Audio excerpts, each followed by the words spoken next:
نحمده ونصلي على رسوله الكريم أما بعد فأعوذ بالله من الشيطان الرجيم بسم الله الرحمن الرحيم واتخذوا من مقام إبراهيم مصلى وقال تعالى أيضا ولا تقولوا لمن يقتل في سبيل الله أموات بل أحياء ولكن لا تشعرون صدق اللہ العظیم.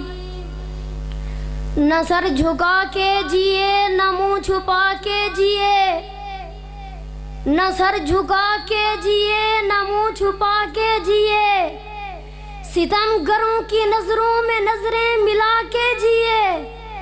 راہ زندگی میں ایک دن کم جیے تو کیا ہوا، راہ زندگی میں ایک دن کم جیے تو کیا ہوا، ہم تو ان کے ساتھ چلے جو مشعلیں جلا کے جیے. محترم صدر جلسہ و معزز سامعین، السلام علیکم ورحمۃ اللہ وبرکاتہ.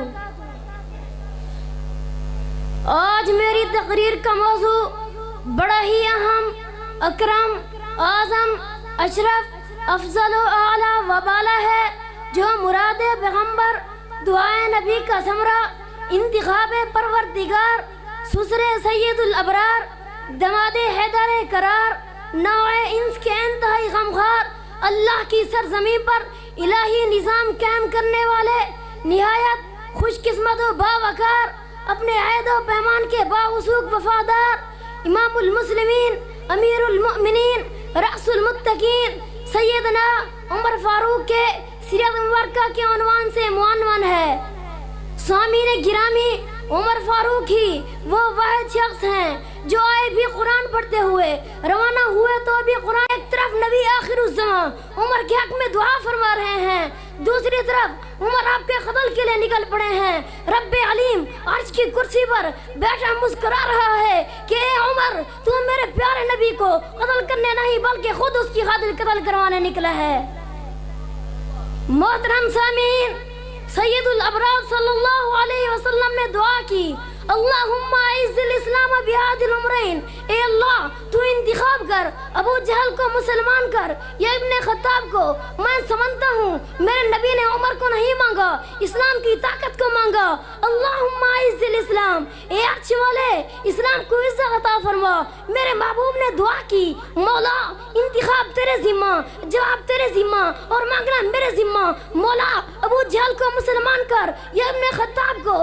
آسمان رس گیا، فرشتے بل بلا اٹھے، پروردگار فرمانے لگے، اے میرے محبوب پیغمبر، میرے لاڈلے پیغمبر، تیری دعا کو چیر کر پہنچ گئی. اب میں انتخاب کروں گا.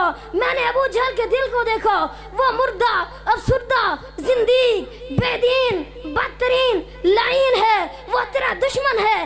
میں ابو جہل کو کتے کی موت مروں گا، لڑکوں کے ہاتھ قتل کروں گا، اس کے گلے میں لعنت کا توق ڈلواؤں گا. اے میرے محبوب پیغمبر، تیری دعا پر عمر کو تیرے دروازے پر لاؤں گا، استقبال کروں گا، نعرہ تکبیر لگواؤں گا، خوشی منواؤں گا، عمر سے کلمہ پڑھوں گا، اس کی بیٹی تیرے گھر میں بسوں گا، اس کو ساتھ بھیج کر کعبہ کا دروازہ کھلواؤں گا، اسے فاروق اعظم بنا دوں گا، اسے تیرا خلیفہ بنا دوں گا. سامعین مکرم، ذرا توجہ فرمائیں.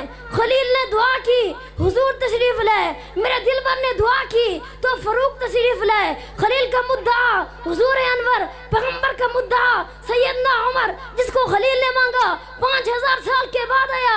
مصطفیٰ نے جس کو سویرے مانگا شام کو آ گیا. جس کو خلیل نے مانگا اس کے ساتھ ملاقات معراج میں ہوئی. جس کو دل بھر نے مانگا ایسی ملاقات ہوئی کہ قیامت تک زندگی کا تصور ہی نہیں. اب آئیے ذرا اس صحابی کی شوق شہادہ کو دیکھتے ہیں جنہوں نے اپنے خون سے تاریخ اسلام کو رنگین قبا پہنائی اور اپنی سرمایہ زندگی سے گلشن اسلام کی آبیاری کی. وہ کون تھا؟